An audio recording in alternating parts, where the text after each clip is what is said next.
Hello प्यारे दर्शकों, आज की कहानी में हम शकुनी के पास एक रहस्य जानेंगे। महाभारत की गाथा में कई पात्र अपनी विशिष्टताओं के लिए जाने जाते हैं। उनमें से एक ऐसा पात्र था जो अपनी चतुराई, चालाकी और कुटिलता के लिए प्रसिद्ध था। गांधार नरेश शकुनी। शकुनी के पास है जो महाभारत के प्रमुख घटनाक्रमों के लिए जिम्मेदार थे, एक रहस्यमय और चमत्कारी शक्ति का प्रतीक थे। इन पासों के पीछे की कहानी और शकुनी की रणनीतियाँ महाभारत के घटनाक्रम को समझने के लिए अत्यंत महत्वपूर्ण हैं। शकुनी गांधार नरेश थे और दुर्योधन की माता गांधारी के भाई। उनका परिवार हस्तिनापुर से गहरे संबंध में बंधा हुआ था, लेकिन उनके मन में हस्तिनापुर के राज परिवार के प्रति गहरी नाराजगी और बदले की भावना थी। जब गांधारी का विवाह धृतराष्ट्र के साथ हुआ तो शकुनी की अस्वीकार्य लगा।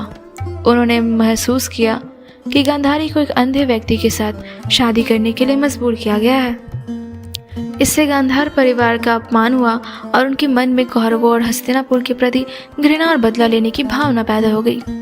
महाभारत की एक किंवदंती के अनुसार शकुनी के पास से सामान्य पासे नहीं थे। इन पासों का रहस्य यह था कि वे उनकी मृत पिता की हड्डियों से बनाए गए थे। जब हस्तिनापुर ने गांधार परिवार को अपमानित किया और उनके पूरे परिवार को बंदी बना लिया तो गांधार, नरेश और उनके परिवार को भूखा मारने की साजिश रची गई।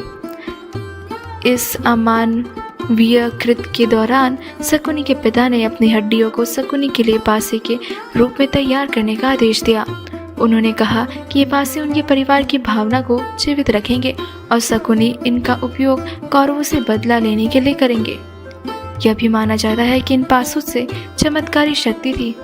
जब शकुनी इन पासों को फेंकते थे तो वे हमेशा उनकी मर्जी के अनुसार परिणाम दिखाते थे। यही पासे उनकी सबसे बड़ी ताकत और सबसे घातक हथियार थे। शकुनी ने अपने पासों का उपयोग न केवल अपने उद्देश्यों को पूरा करने के लिए किया, बल्कि कौरवों और पांडवों के बीच दुश्मनी बढ़ाने के लिए भी किया। उनके पासों ने महाभारत के सबसे दुखद और महत्वपूर्ण घटनाक्रमों को जन्म दिया। शकुनी ने दुर्योधन को पांडवों के खिलाफ जुए के खेल में लाने का सुझाव दिया। उन्होंने धृतराष्ट्र को यह विश्वास दिलाया कि जुए का खेल उनके परिवार की समस्याओं को सुलझाने का साधन हो सकता है।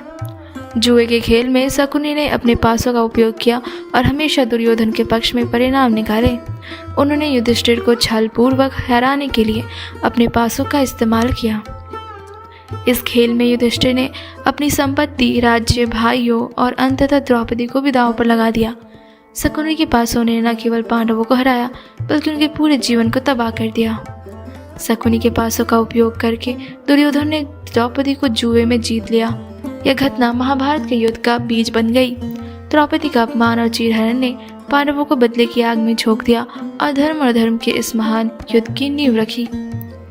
शकुनी ने केवल एक कुशल रणनीतिकार थे, बल्कि एक ऐसे व्यक्ति भी थे जो अपनी चालों में दुश्मन को कमजोर कर देते थे। उनके पासों ने उन्हें वह शक्ति दी जिससे वह हमेशा दुर्योधन और कौरवों के पक्ष में परिणाम ला सके। हालांकि शकुनी का उद्देश्य केवल दुर्योधन की मदद करना नहीं था। वो जानते थे कि दुर्योधन के घमंड और धर्म का परिणाम विनाशकारी होगा। उन्होंने अपने पासों और चतुराई से हस्तिनापुर के पूरे राजवंश को नष्ट करने का रास्ता तैयार किया। महाभारत के युद्ध में जब धर्म और अधर्म की अंतिम लड़ाई लड़ी थी तो शकुनी ने कौरवों का साथ दिया। वह अपनी चतुराई और रणनीतियों से पांडवों को हराने की कोशिश करता था, लेकिन अंततः भीम ने युद्ध के दौरान शकुनी का वध किया।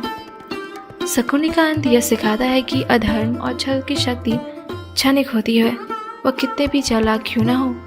सत्य और धर्म के सामने अधर्म का विनाश सुनिश्चित है। आज के लिए बस इतना ही। मिलते हैं अगली वीडियो में।